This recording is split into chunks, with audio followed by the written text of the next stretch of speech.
ನಮಸ್ತೆ, Anvay kitchen and ಕ್ರಿಯೇಷನ್ಸ್ಗೆ ಸ್ವಾಗತ.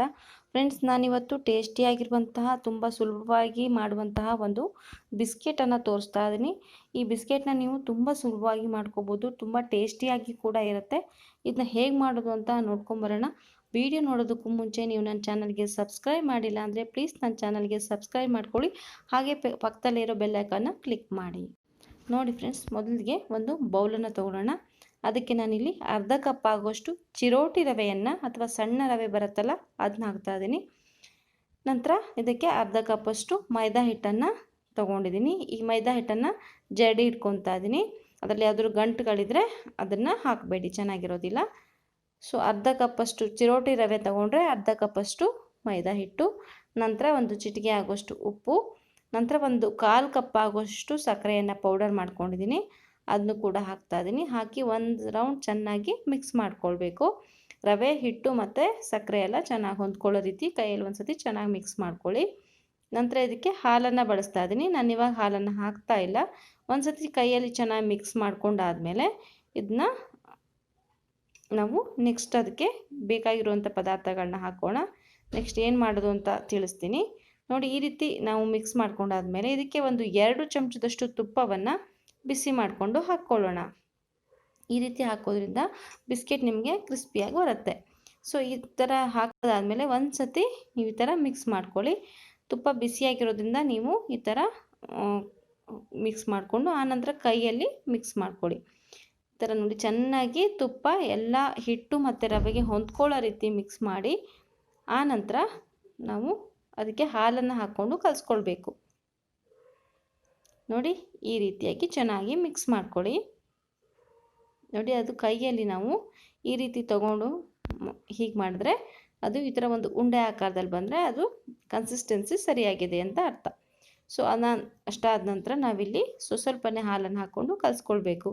ಒಂದೇ ಸತಿ ಹಾಲನ್ನು ಹಾಕೊಳ್ಳೋಕೆ ಹೋಗಬೇಡಿ, ಯಾಕಂದರೆ ನಾವಿಲ್ಲಿ ಸಕ್ಕರೆ ಹಾಕಿರೋದ್ರಿಂದ ಸಕ್ಕರೆ ಬೇಗ ಮೆಲ್ಟ್ ಆಗುತ್ತೆ ಮತ್ತು ನೀರು ಆಗಿಬಿಡುತ್ತೆ, ಹಿಟ್ಟು ಚೆನ್ನಾಗಿರೋದಿಲ್ಲ.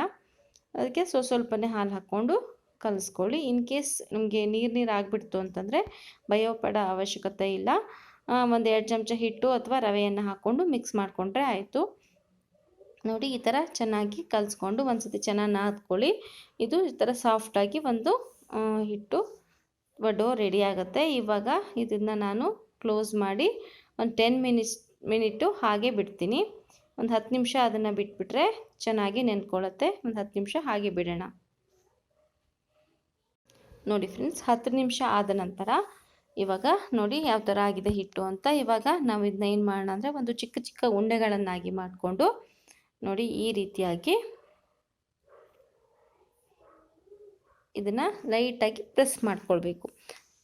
ಈ ರೀತಿಯಾಗಿ ನೋಡಿ, ತುಂಬ ತೆಳುವಾಗಿನೂ ಬೇಡ, ತುಂಬ ದಪ್ಪವಾಗಿನೂ ಬೇಡ, ಒಂದು ಮೀಡಿಯಮ್ ಹದದಲ್ಲಿ ನಾವು ಇದನ್ನು ಮಾಡ್ಕೊಳ್ಬೇಕು. ಆನಂತರ ಚಾಕುವಿನ ಸಹಾಯದಿಂದ ಇದಕ್ಕೆ ಒಂದು ಡಿಸೈನನ್ನು ಮಾಡ್ಕೊಳ್ಳಿ. ನಿಮಗೆ ಈ ಡಿಸೈನ್ ಬೇಕು ಅಂದರೆ ಮಾಡ್ಕೊಳ್ಬಹುದು, ಇಲ್ಲಾಂದರೆ ಪ್ಲೈನ್ ಆಗಿ ಹಾಗೆಯೇ ನೀವು ಈ ರೀತಿ ಮಾಡ್ಕೊಳ್ಬಹುದು. ಈ ರೀತಿ ಡಿಸೈನನ್ನು ಮಾಡಿಕೊಂಡು ಎಲ್ಲವನ್ನು ರೆಡಿ ಮಾಡ್ಕೊಳ್ಬೋದು, ಅಥವಾ ನಾವು ರೆಡಿ ಮಾಡ್ಕೊಳ್ತಾನೆ ಇದನ್ನು ಡೀಪ್ ಫ್ರೈ ಮಾಡ್ಕೊಳ್ಬಹುದು. ನೋಡಿ, ಈ ರೀತಿ ಮಾಡಿಟ್ಕೊಳ್ಳೋಣ. ನಾನು ಇನ್ನೊಂದನ್ನು ಹೇಗೆ ಮಾಡೋದು ಅಂತ ತೋರಿಸ್ತಾ ಇದ್ದೀನಿ, ನೋಡ್ಕೊಳ್ಳಿ. ಈ ಥರ ಒಂದು ಉಂಡೆಯನ್ನು ಮಾಡ್ಕೊಳ್ಳಿ. 1 ಟೀ ಸ್ಪೂನಷ್ಟು ತೊಗೊಂಡು ಹಿಟ್ಟನ್ನು ಅದನ್ನು ಉಂಡೆ ಮಾಡಿ ಈ ಥರ ಲೈಟಾಗಿ ಪ್ರೆಸ್ ಮಾಡಿಬಿಟ್ಟು ಚಾಕುವಿನ ಸಹಾಯದಿಂದ ಡಿಸೈನ್ ಮಾಡಿಕೊಂಡ್ರೆ ಆಯಿತು. ತುಂಬಾ ಟೇಸ್ಟಿಯಾಗಿರುತ್ತೆ. ಮಕ್ಕಳಿಗೆ, ದೊಡ್ಡವರಿಗೆ ಎಲ್ಲರಿಗೂ ಕೂಡ ತುಂಬಾ ಇಷ್ಟ ಆಗುವಂತಹ ಬಿಸ್ಕೆಟ್ ಅಂತಲೇ ಹೇಳ್ಬೋದು. ಯಾವ ಟೈಮಿಗೆ ಬೇಕಾದರೂ ನೀವು ಇದನ್ನು ತಿನ್ನಬಹುದು. ಒಂದು 30 ಮಿನಿಟ್ಸಲ್ಲಿ ಆಗೋಗುತ್ತೆ ಫ್ರೆಂಡ್ಸ್ ಇದು. ನೋಡಿ, ಇವಾಗ ನಾನು ಎಣ್ಣೆ ಕಾಯಕ್ಕೆ ಇಟ್ಟಿದ್ದೀನಿ. ಎಣ್ಣೆ ಕೂಡ ಬಿಸಿಯಾಗಿದೆ. ಸಣ್ಣ ಉರಿಯಲ್ಲಿ ಇಟ್ಕೊಂಡಿದ್ದೀನಿ ನಾನು. ಆದಷ್ಟು ಸಣ್ಣ ಉರಿಯಲ್ಲಿನೇ ಇದನ್ನ ಡೀಪ್ ಫ್ರೈ ಮಾಡಬೇಕು. ದೊಡ್ಡ ಉರಿ ಇಟ್ಕೊಂಡ್ರೆ ಒಳಗಡೆ ಬೇಯಲ್ಲ, ಮೇಲ್ಗಡೆ ಕಪ್ಪಾಗಿಬಿಡುತ್ತೆ. ಸೊ ಫುಲ್ಲು ಸಿಮ್ಮಲ್ಲಿ ಇಟ್ಕೊಂಡ್ರೆ ಒಳ್ಳೆಯದು. ನೋಡಿ, ಇವಾಗ ಎಲ್ಲವನ್ನು ಹಾಕ್ಕೊಂಡಿದ್ದೀನಿ. ಈಗ ಚೆನ್ನಾಗಿ ಗೋಲ್ಡನ್ ಬ್ರೌನ್ ಬರೋವರೆಗೂ ನಾವು ಇದನ್ನು ಬೇಯಿಸ್ಕೊಳ್ಬೇಕು. ಹಾಕಿದ ತಕ್ಷಣ ಕೈ ಆಡಬೇಡಿ. ಅದೊಂದು 2 ನಿಮಿಷ ಅಥವಾ 2 ಸೆಕೆಂಡ್ ಬಿಟ್ಟರು ಪರವಾಗಿಲ್ಲ. ಅದು ಸ್ವಲ್ಪ ಬಿಟ್ಕೊಂಬರುತ್ತೆ ಬಾಣಲೆಯಿಂದ. ಆವಾಗ ನೀವು ಅದನ್ನು ಉಲ್ಟಾ ಮಾಡಿಕೊಂಡು ಎಲ್ಲ ಕಡೆ ಚೆನ್ನಾಗಿ ಬೇಯಿಸ್ಕೊಳ್ಬೇಕು. ಗೋಲ್ಡನ್ ಬ್ರೌನ್ ಬರೋವರೆಗೂ ಬೇಯಿಸ್ಕೊಂಡ್ರೆ ಸಾಕಾಗತ್ತೆ. ಇದು ನಿಮಗೆ ತೆಗೆಯುವಾಗ ಸ್ವಲ್ಪ ಸ್ಮೂತ್ ಅಂತ ಅನಿಸುತ್ತೆ, ಬಟ್ ಇದು ಕೂಲ್ ಆದಮೇಲೆ ಫುಲ್ ಕ್ರಿಸ್ಪಿಯಾಗಿ ಬರುತ್ತೆ ನಿಮಗೆ. ನೋಡಿ, ಈ ರೀತಿಯಾಗಿ ತೆಕ್ಕೊಳ್ಳಿ. ಗೋಲ್ಡನ್ ಬ್ರೌನ್ ಬಂದ ತಕ್ಷಣ ಇಷ್ಟ ಆದರೆ ಸಾಕು, ತೆಕ್ಕೊಂಬಿಡೋಣ. ನೋಡಿ ಫ್ರೆಂಡ್ಸ್, ನಮ್ಮ ಟೇಸ್ಟಿಯಾಗಿರುವಂತಹ ಗರಿ ಗರಿಯಾಗಿರುವಂತಹ ಬಿಸ್ಕಿಟ್ ಇವಾಗ ರೆಡಿ ಆಯಿತು. ತುಂಬ ಟೇಸ್ಟಿಯಾಗಿರುತ್ತೆ. ಸಂಜೆ ಸ್ನ್ಯಾಕ್ಸ್ಗೂ ಕೂಡ ಬಳಸ್ಕೋಬೋದು, ಅಥವಾ ಯಾವಾಗ ಬೇಕಾದರೂ ನೀವು ಇದನ್ನು ತಿನ್ಬೋದು. ತುಂಬ ಚೆನ್ನಾಗಿರುತ್ತೆ. ಈ ರೆಸಿಪಿಯನ್ನು ನೀವು ಖಂಡಿತವಾಗಿಯೂ ಟ್ರೈ ಮಾಡಿ ನೋಡಿ. ನಿಮಗೆ ಈ ವಿಡಿಯೋ ಇಷ್ಟ ಆದಲ್ಲಿ ಖಂಡಿತವಾಗಿಯೂ ಒಂದು ಲೈಕ್, ಶೇರ್ ಮತ್ತು ಕಾಮೆಂಟ್ಸನ್ನು ಮಾಡೋದನ್ನ ಮರಿಬೇಡಿ. Thank you.